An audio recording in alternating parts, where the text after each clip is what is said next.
Injuries are not uncommon in football, but with concussions on the rise and now the third death on a high school football field this season, NSW's Charlie Edward talked with a couple area coaches to get their take on the future of football in the United States. I apologize.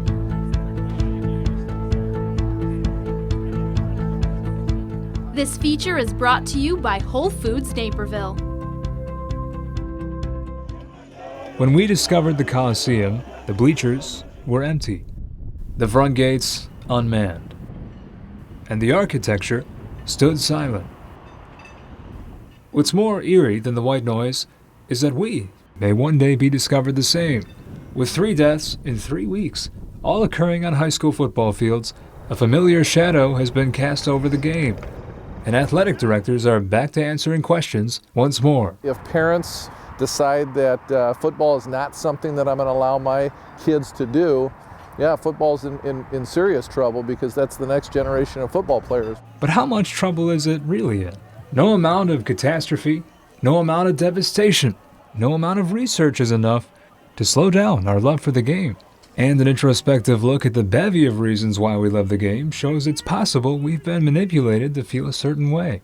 I'm a huge baseball fan and a huge basketball fan, but there's something about football that makes it a little bit different. It's a fast game, it's a physical game, it's a highly skilled and athletic game where it takes different types of athletes to play. The big plays, the hits, and like the passion, the heart that everybody plays with. It's hard to find in another sport. NFL films captured all of these things flawlessly.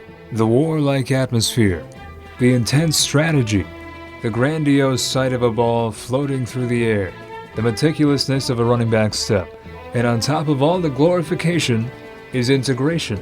The fantasy football factor comes into play. I think nowadays, the game is really taken off due to this whole fantasy football thing. I even see kids at school talking about their fantasy teams. Fantasy football, more popular than other fantasy sports because it's easy. Football is mostly played only 1 day a week. To add, we hardly get enough of it with just 16 games in a season, and so we're always left wanting more. I think one of the things that we also know, regardless of how things shake out in health, I think organizations like the NFL, organizations like the NCAA are master marketers, right? I mean, football's big business. It's not just big business, it's larger than life business. And unfortunately, football has proven that time and time again. Reporting for Naperville Sports Weekly, I'm Charlie Edward.